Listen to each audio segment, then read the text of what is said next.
Hello and welcome to Land Rover's 70th birthday, one of Britain's most iconic and innovative brands. I am Quentin Wilson. And I'm Andy Jay, and we're at the Jaguar Land Rover Classic Works here in Coventry, the world's largest classic vehicle manufacturing, restoration and servicing facility of its kind anywhere. What better place to celebrate?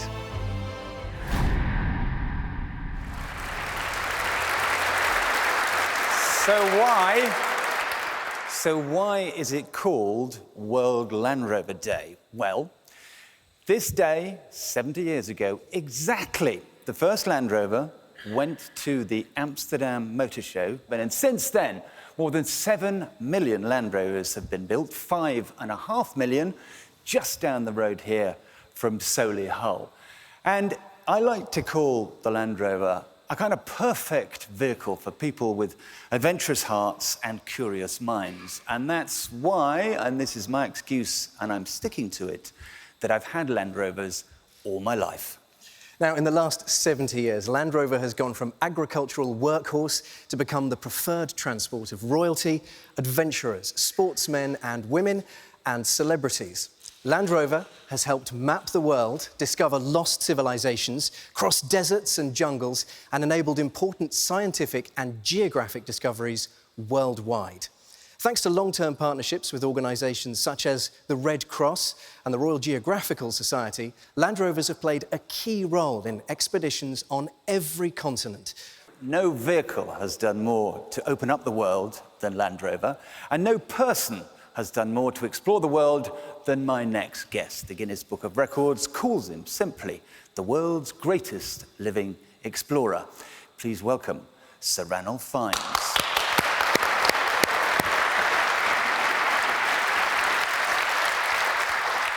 Sir Ran, your life has been completely immersed in Land Rovers. Just give us a flavour of how important they were to you.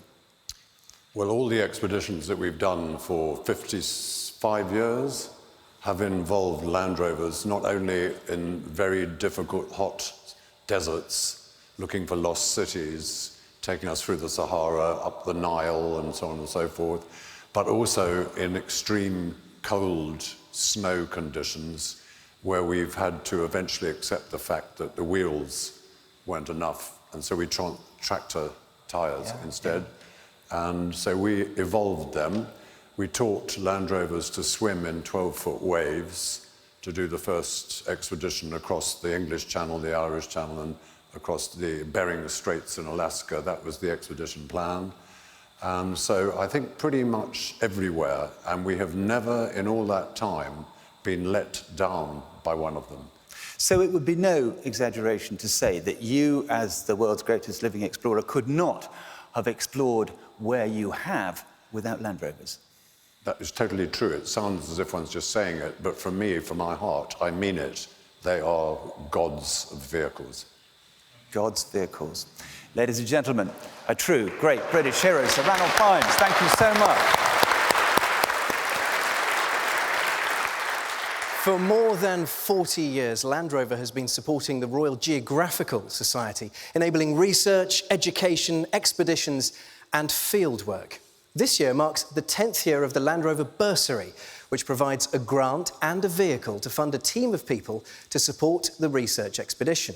Now, over the years, this has included the world's first mobile volcano observatory, a journey to the coldest inhabited place on the Earth, and in 2017, the Water Diaries project, led by my next guest.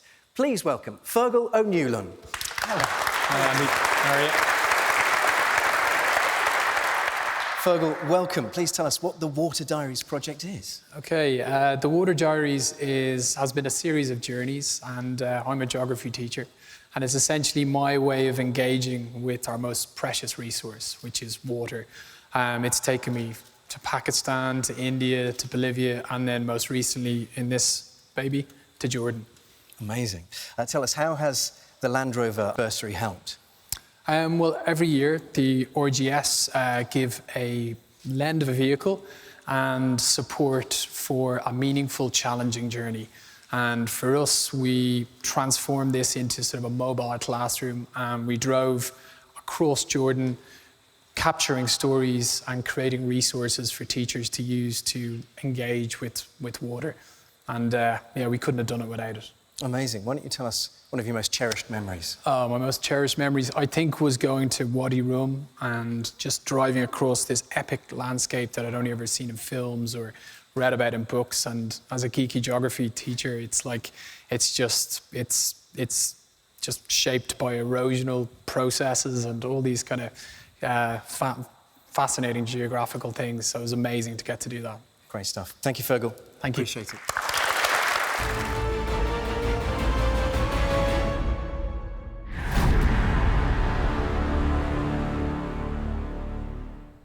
So, Land Rover has pioneered a number of patented tech firsts. In 1997, we had hill descent control on the first Freelanders, and that makes going down an extreme slope really, really easy.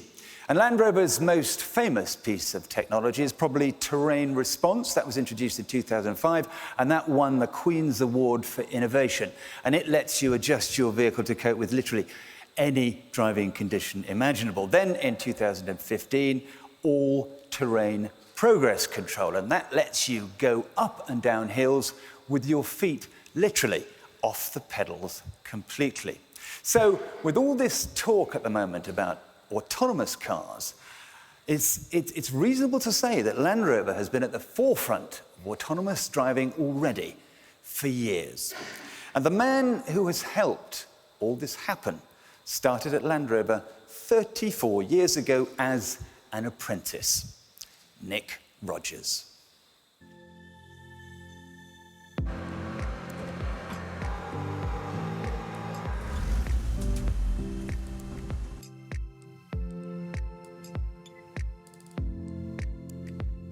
Nick, where exactly are we and what goes on here? We're in Gaydon, the pioneering hub of engineering for Land Rover.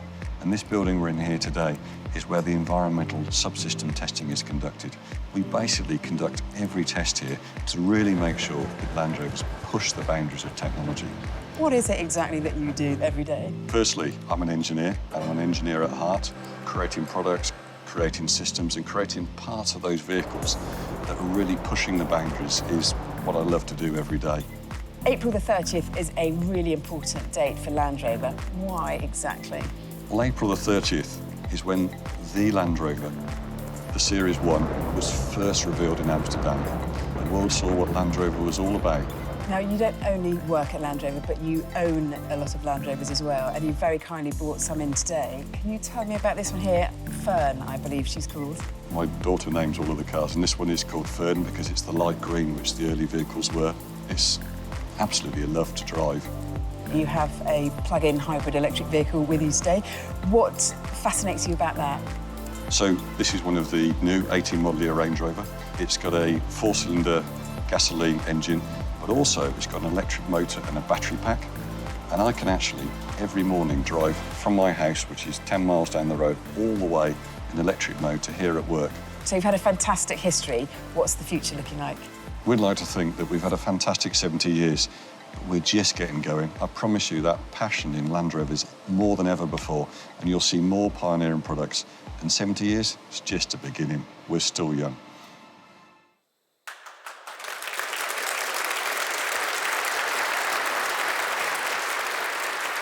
The elegant Range Rover Velar is officially the most beautiful car in the world, as voted by the World Car of the Year judging panel just last month. Range Rover Evoque, incidentally, won the same award when it was introduced in 2012. Now, Evoque defined a new segment in the market and is admired the world over for its charm, character and distinctive design. In fact, it has gone on to become one of Land Rover's most awarded vehicles. So we went to speak to the man who is in charge of giving the most beautiful car in the world its good looks.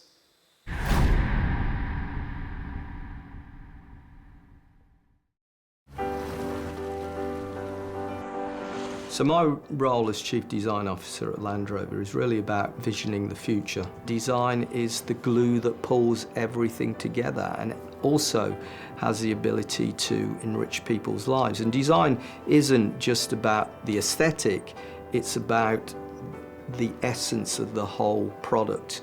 and what that means, how you use it, how it functions. Yeah, how it looks is clearly fundamentally important because that's what attracts you to it in the first place. For me, it's about creating products that truly resonate on an emotional level with our customers. People literally fall in love with our vehicles. They have an emotional attachment with them.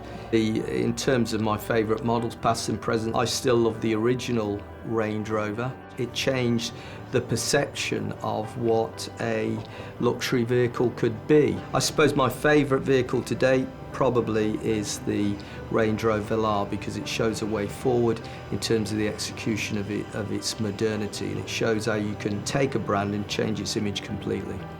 I work very closely with my colleagues in engineering and brand to vision the future. At the moment we are developing a whole new generation of vehicles.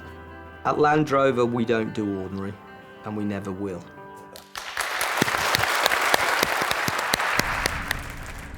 You have been watching World Land Rover Day. Thank you and goodbye.